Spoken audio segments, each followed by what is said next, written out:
మనము కుమారుడైన క్రీస్తు ద్వారా కొనబడిన వారం, పరమునకు పరిశుద్ధాత్మ ద్వారా కొనిపోబడే వారము. హల్లెలూయా. దేవుని విశ్వాసులారా, అయితే మరి దేవుని మూలముగా పుట్టినవాడు అనగా దీని అర్థం ఏమిటి? మనం ఇక్కడ కొంచెం అర్థం అవడానికి దేవుని విశ్వాసులారా అన్ని వచనాలు మనం తీసే ప్రయత్నం చేస్తే సమయం అవుతుంది కనుక నేనే చెబుతాను. లూకా సువార్త 3వ అధ్యాయం 38వ వచనంలో యేసు ప్రభువారి యొక్క వంశావళి చెప్పుకుంటూ వస్తూ ఆదాము దేవుని కుమారుడు అనే మాటతో ఆ వచనం ముగింపు అవుతుంది. ఆదాము దేవుని కుమారుడే. ఆదాము ద్వారా మనము వచ్చిన వాళ్ళము.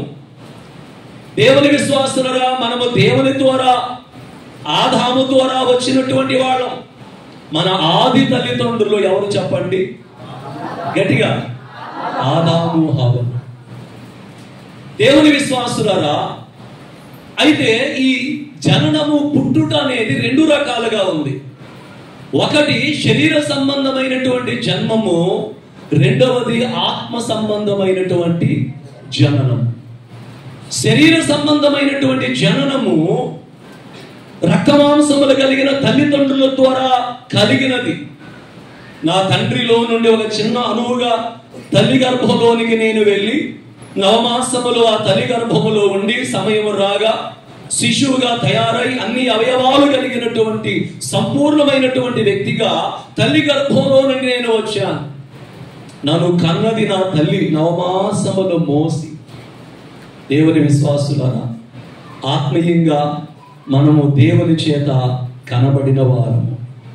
అయితే ఇప్పుడు ఒకసారి ఆది కాండములోనికి మీరు వస్తే ఇదే సందర్భంలో దీనికి సింక్ అయ్యే మాట ఒకటి మనకి కనబడతారు. ఆది కాండం 6వ అధ్యాయం, ఆది కాండం 6వ అధ్యాయం 1వ వచనం నుండి చదవండి ఎవరైనా ఒకరు.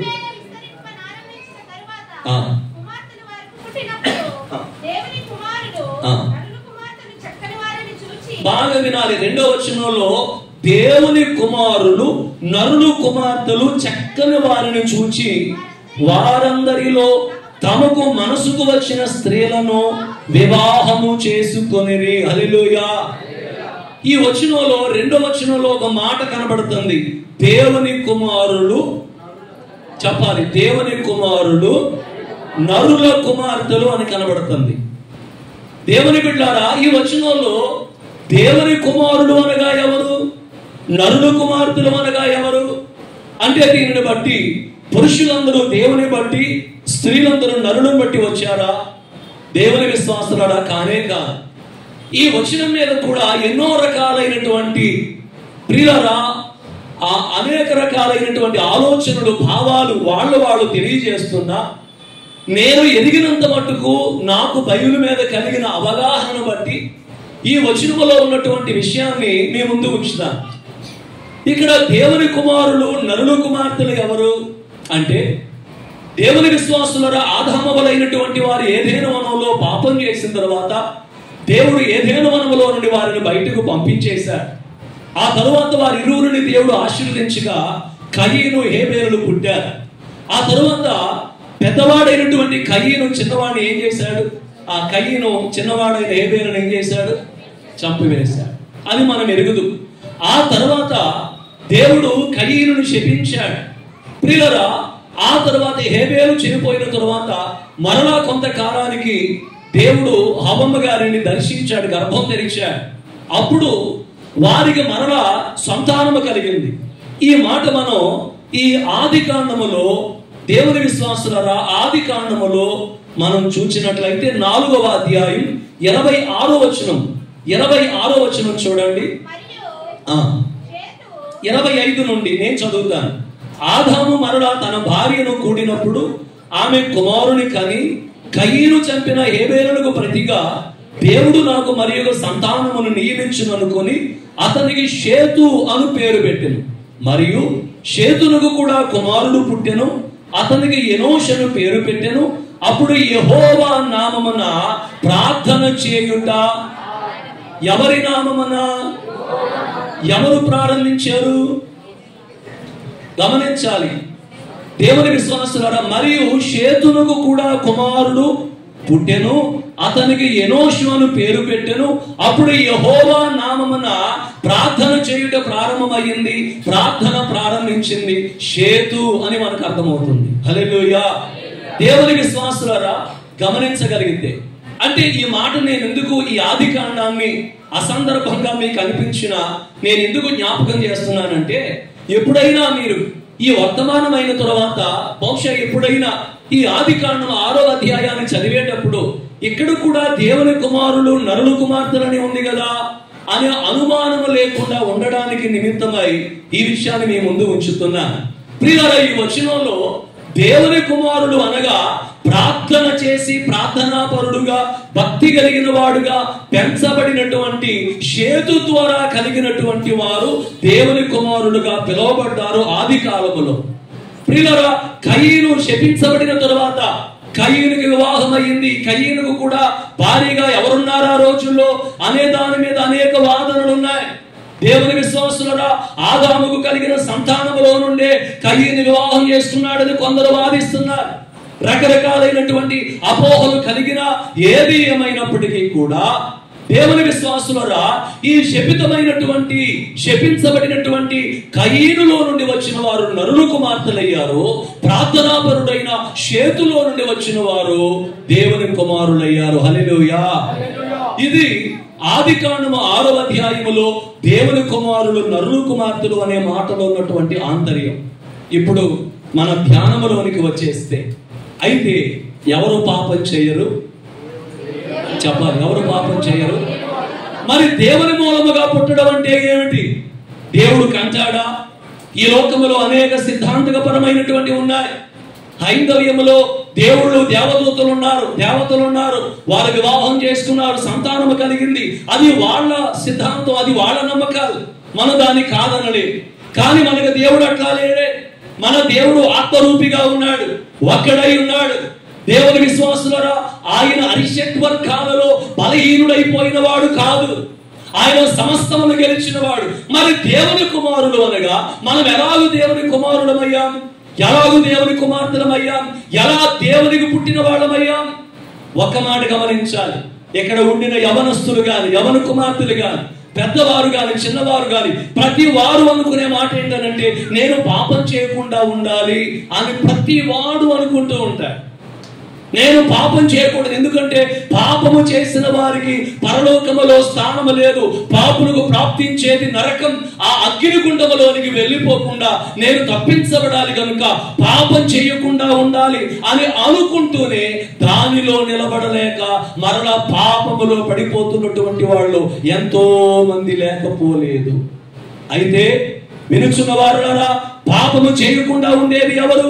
దేవుని మూలముగా పుట్టినవాడు పాపం చేయడు. ఎంతవరకు చెబుతున్నాను కదా. మరి దీని ఆన్సర్ ఏంటి?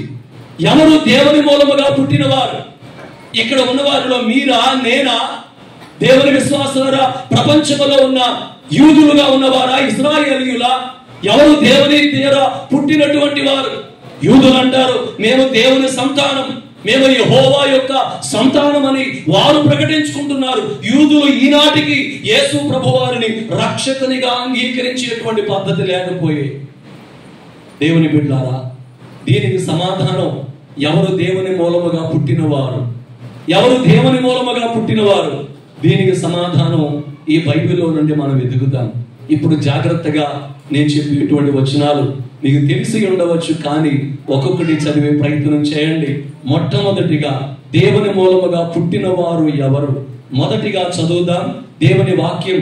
అదే 1 యోహాను పత్రిక 5వ అధ్యాయం మొదటి వచనాన్ని చదువుదాం. బాగా వినాలి. యేసే క్రీస్తు ఉన్నాడని యోహాను 1వ పత్రిక 5వ అధ్యాయం మొదటి వచనంలో యేసే క్రీస్తు ఉన్నాడని నమ్ము ప్రతి వాడు. ఎవరి మూలముగా పుట్టినవాడు? ఒకసారి నాతో చెప్పండి మీరు. యేసే చెప్పాలి. యేసే క్రీస్తు ఉన్నాడని నమ్ము ప్రతి వాడు దేవుని మూలముగా పుట్టినవాడు. హల్లెలూయా. గట్టిగా చెప్పాలి హల్లెలూయా. దేవుని మూలముగా పుట్టినవాడు అనగా బాప్తిజం పొందినవారు, రక్షణ పొందినవారు, విశ్వాసములో ఉండిన వారు మంచిదే. కానీ బాప్తిజం పొందిన వారు పాపం చేయడం లేదా? విశ్వాసములో ఉండిన వారు బల్ల యొద్దకు వచ్చి బల్ల యొద్ద చేతులు ఉంచి బల్లలో పాలు పంపులు పొందిన వారు పాపం చేయడం లేదా? ఎవరు ఈ లోకములో పాపము చేయని వారుగా ఉంటారు? దేవుని మూలముగా పుట్టినవారు. దేవుని మూలముగా పుట్టినవారు ఎవరు అని అంటే యేసే ఏమై ఉన్నాడని నమ్మాలి. చెప్పాలి గట్టిగా ఈ మాట నాలి. యేసే ఎవరై ఉన్నారు? క్రీస్తు అయి ఉన్నాడు. యేసే క్రీస్తు అయి ఉన్నాడు అనే మాటకు అర్థం ఏంటి?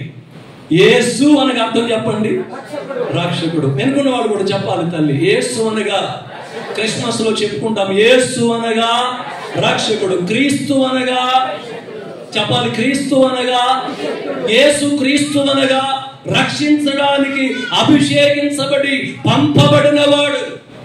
దేవుని విశ్వాసులారా, ఈ రోజు మనం నమ్మాల్సింది ఏమిటి? యేసే క్రీస్తు అయి ఉన్నాడని నమ్మాలి. ఈ రోజున క్రైస్తవ్యంలో ఉండినటువంటి సిద్ధాంతిక భేదాల్లో యేసు ప్రభు దేవుడు కాదంటున్నారు కొందరు, యేసు ప్రభు నిత్యుడు కాదంటున్నారు కొందరు. దేవుని విశ్వాసులారా, మనము నమ్మాల్సినటువంటిది ఏమిటి?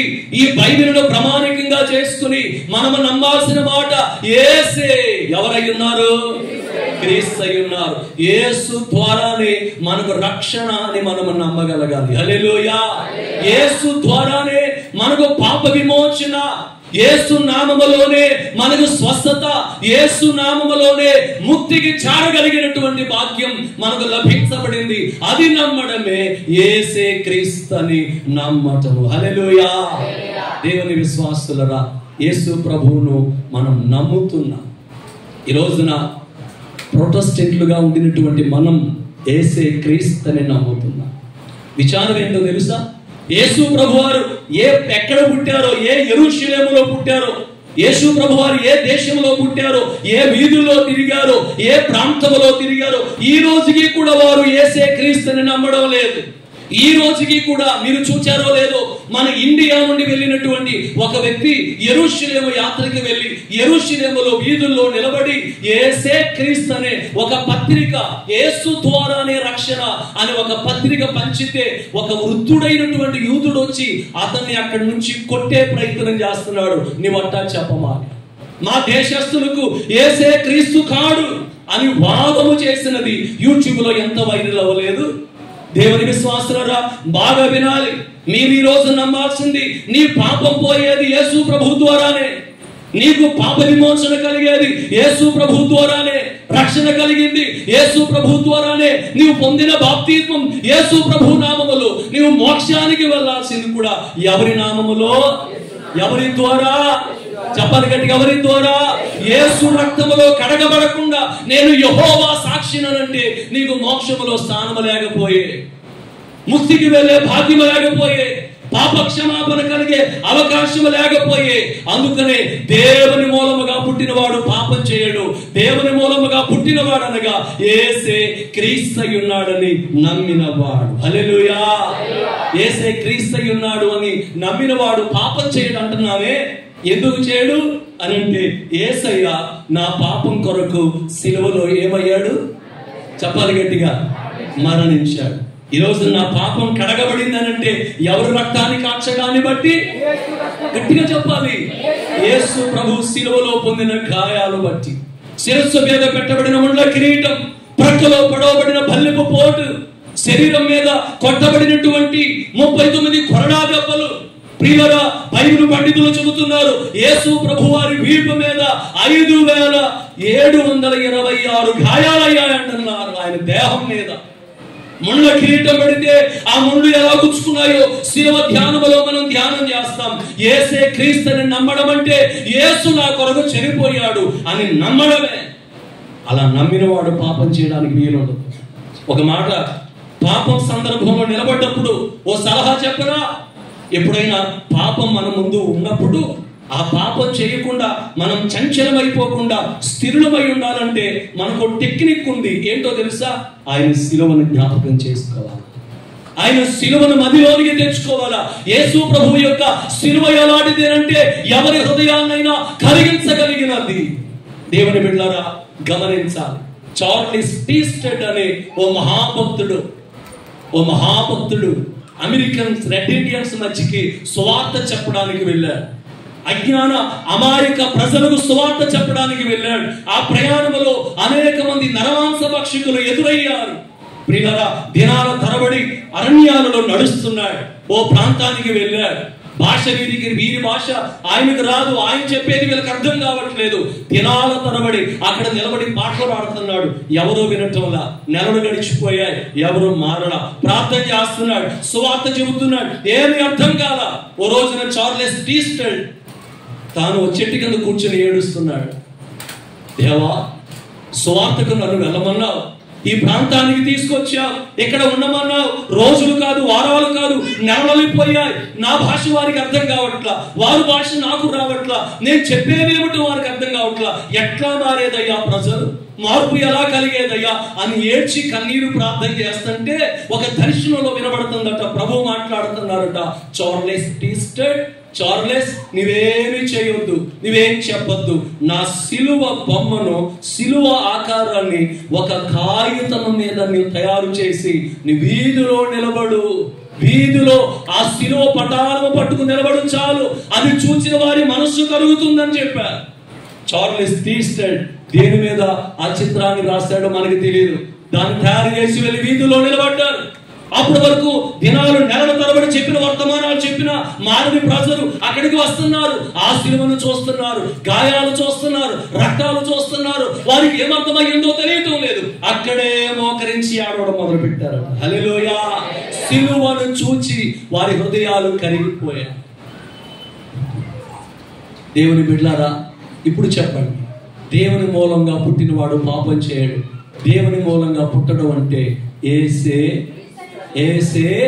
క్రీస్తయ్యున్నాడని నమ్మగలగడం, ఆయన సిలువను నమ్మడం, సిలువ శ్రమలు నమ్మడం, ఆయన గాయాలు నమ్మడం, నా కొరకు మరణించాడు అని నమ్మడం.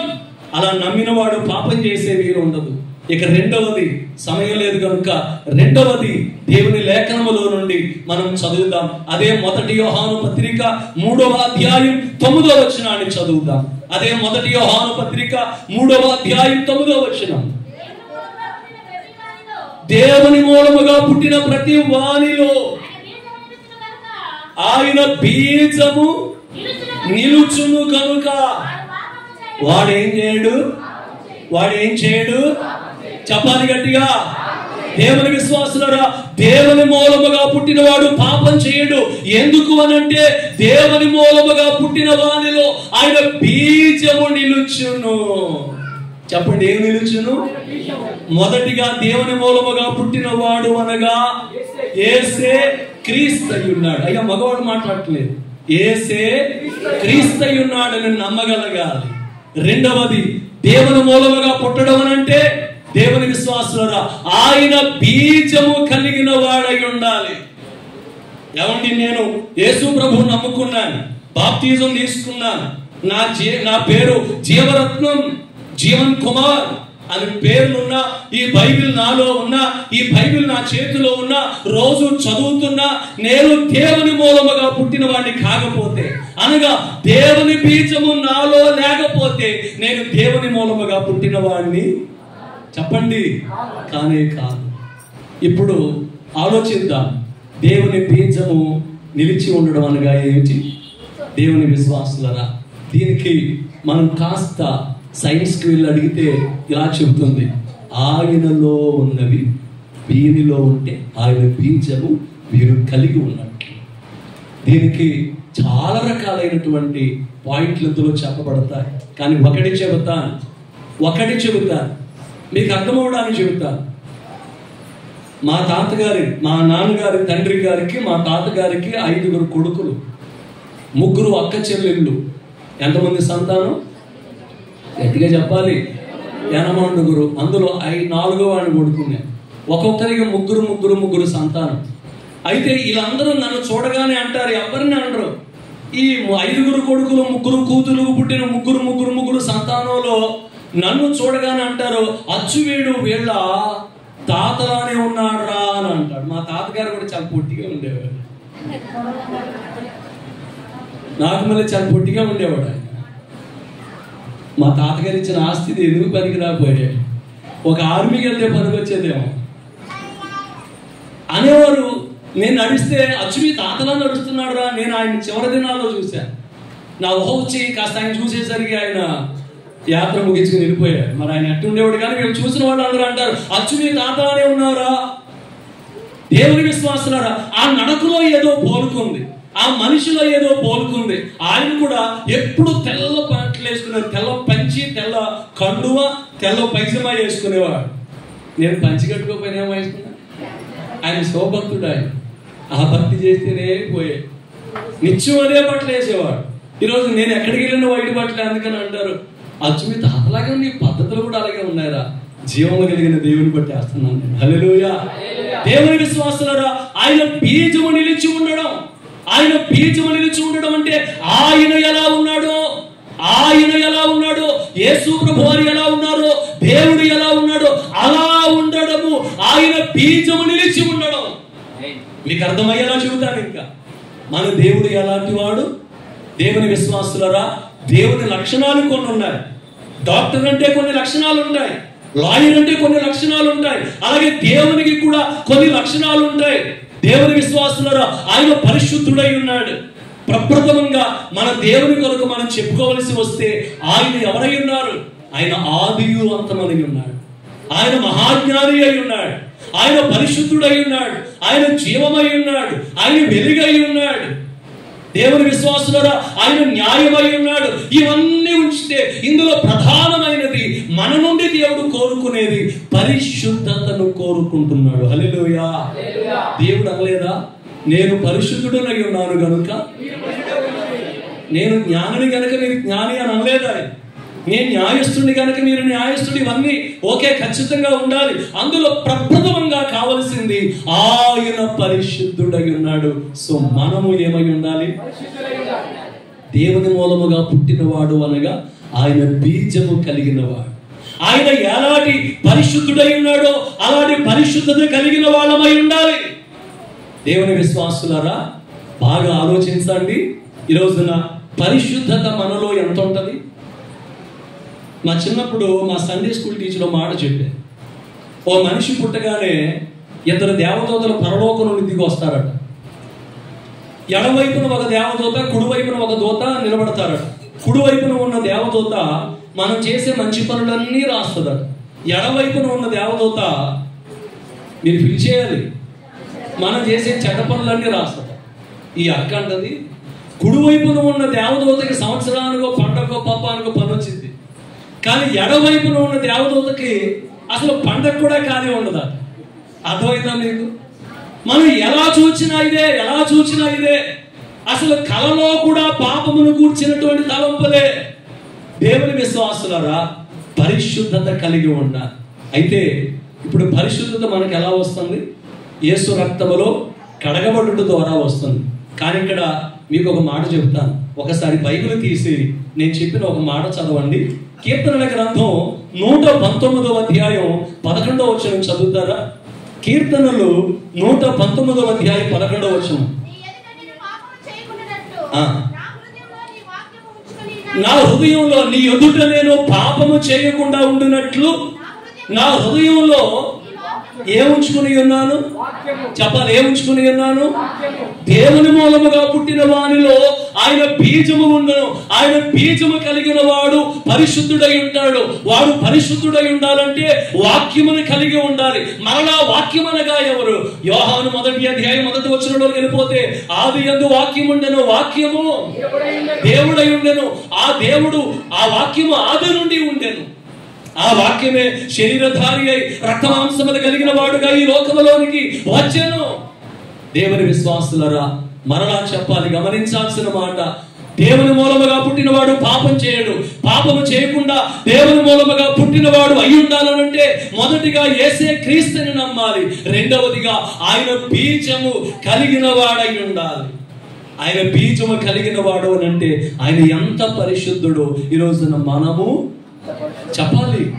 అంత పరిశుద్ధత, అంత పరిశుద్ధత మనం కలిగి ఉండలేకపోయినా మనము కలిగి ఉండగలిగినంత పరిశుద్ధత మనం కలిగి ఉండడానికి ప్రార్థించాలి, ప్రయత్నించాలి. ఆ పరిశుద్ధత దేనిని బట్టి వస్తుంది? ఆ వాక్యాన్ని అనుసరించుట ద్వారా. కీర్తనాకారుడు అంటారు, దేవా నీ ఎదుట నేను పాపము చేయకుండా ఉండు నిమిత్తము నీ వాక్యమును ఎక్కడ ఉంచుకున్నాను? నా హృదయంలో ఉంచుకున్నాను. హల్లెలూయా, గట్టిగా హల్లెలూయా. ఈ వాక్యం ఎక్కడ ఉండాలి? హృదయంలో. దైవజనుడు, ఓ భక్తుడు దేవదాసయ్య గారు మాట అంటారు, కడవరి దినాలలో బైబిలును చేతపట్టే పరిస్థితులు కూడా